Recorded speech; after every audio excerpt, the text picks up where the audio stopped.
Chapter 5, You start the fire, and you don't plan to put it out. Xu Yiyi knew that Siwang would definitely hold back, because Qing was here. After all, it was Siwang who insisted on keeping their marriage a secret, so he absolutely wouldn't let Qing find out about her presence. Qing was just about to give her report, but she noticed something off about Siwang's expression. Concerned, she asked, President Fu, are you feeling unwell? I'm fine, go ahead with your report. Siwang's voice was hoarse. His deep, magnetic voice was lethally S**XY.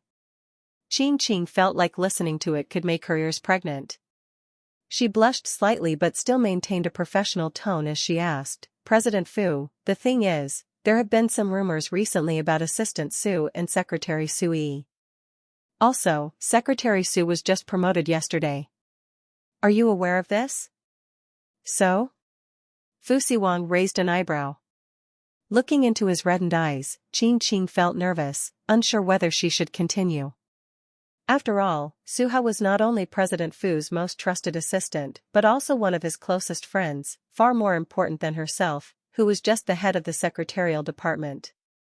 In terms of relationships, Xu Hao was a classmate of Siwang, while she was merely their junior.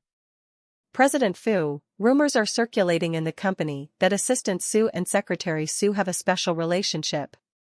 People believe that's the reason Secretary Xu was promoted, surpassing other secretaries with more seniority. Now the atmosphere in the secretarial department is not very good. People feel like they don't need to work hard if connections are all that matter. Xu Yiyi, hidden under the desk, was startled. She hadn't expected to overhear gossip about herself. She raised her head to look at the man's perfectly chiseled jawline. At that moment, Siwang also glanced down at her. Their eyes met, and Xu Yiyi flirtatiously winked at him. His wife was caught in a scandal with his assistant. What could this mighty President Fu be feeling right now? As far as I know, Xu Hao and Secretary Xu have no such relationship, Siwang said in a deep voice. Qing clenched her fists. She had expected Siwang to defend Xu Hao, given that Xu Hao was his most trusted confidant. Yes, President Fu. I'll handle the rumors and ensure the staff focuses on their work, Qing replied, lowering her head. She regretted bringing this up. Now she feared Siwang might distrust her abilities. Regarding Secretary Xu's promotion, Qing, you should focus on assessing each team member's abilities, not just their qualifications, Siwang reminded her. Suddenly, Qing understood his point. Compared to Xu Yiyi, Chen Wenli's work attitude had indeed been lacking. The conversation was practically over, and Qing should have left, but she couldn't bear to.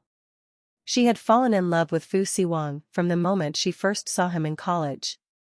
She'd followed him ever since, even giving up the opportunity to start her own business abroad just to work as his secretary. Yet despite all the years she'd spent by his side, Siwang had never once given her a second glance. Qing, if there's nothing else, you may leave now, Siwang urged her, growing impatient. After all, there was someone else waiting for him. President Fu, Madam came to speak with me recently, Qing found an excuse to continue. She shyly glanced at him, biting her lip nervously. She asked me and Assistant Xu to privately advise you to consider marriage, but I've never had the courage to bring it up.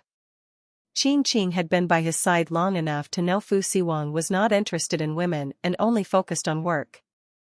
This only fueled her hope that one day they could be together. Grandma won't be bothering you about that anymore, Siwang coldly replied. After all, she now had a granddaughter-in-law to fuss over.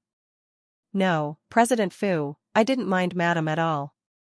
I'm just concerned about you, so, she's older now, and it's normal for her to want you to settle down. Please don't be too harsh with her, Qing softly advised. The more Xu Yiyi listened, the more she realized something. Qing liked Siwang. Oh my God, what was there to like about a man who had no care or tenderness for women? Only a masochist would like him. Siwang responded with a trace of impatience in his tone. He was nearing the limit of his patience, but he couldn't just dismiss Qing outright. I'll handle Grandma's situation. Qing, just focus on your duties. Hearing the coldness in his voice, Qing felt a wave of sorrow. Did he really not understand her feelings after all these years? President Fu, how about we have dinner together tonight? It's been a while since we've had dinner alone. Qing was desperate. She was getting older and couldn't wait any longer. Xu Yiyi's mouth fell open in shock. It seemed Qing was ready to make her move. Could her position as the president's wife be in danger already? If that happened, Xu Yiyi would surely mock her. Moreover, Qing had the advantage of being an old acquaintance of Siwang from university. If she really pursued him, Xu Yiyi might not stand a chance. In a moment of panic, Xu Yiyi reached out and began to unzip his trousers.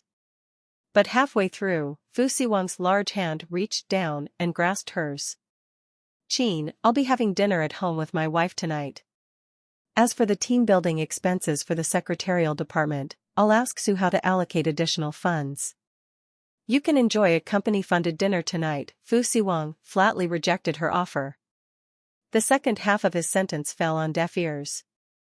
All Qing heard was, "I'll be having dinner at home with my wife." It hit her like a bomb, exploding in her mind.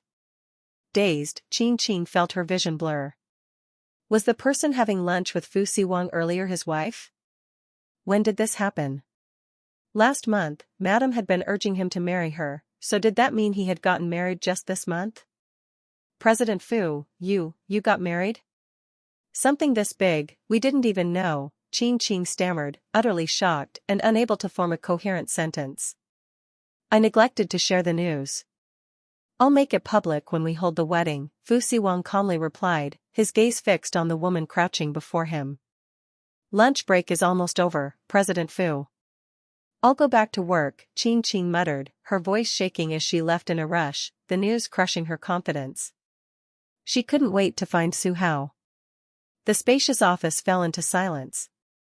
President Fu, lunch break is almost over, so I should get back to work too. Xu Yiyi climbed out from under the desk, tidying her clothes, intending to leave. But Siwang grabbed her wrist and pulled her into his arms. You start the fire and don't plan to put it out? His gaze was no longer cold but instead burned with an intense flame.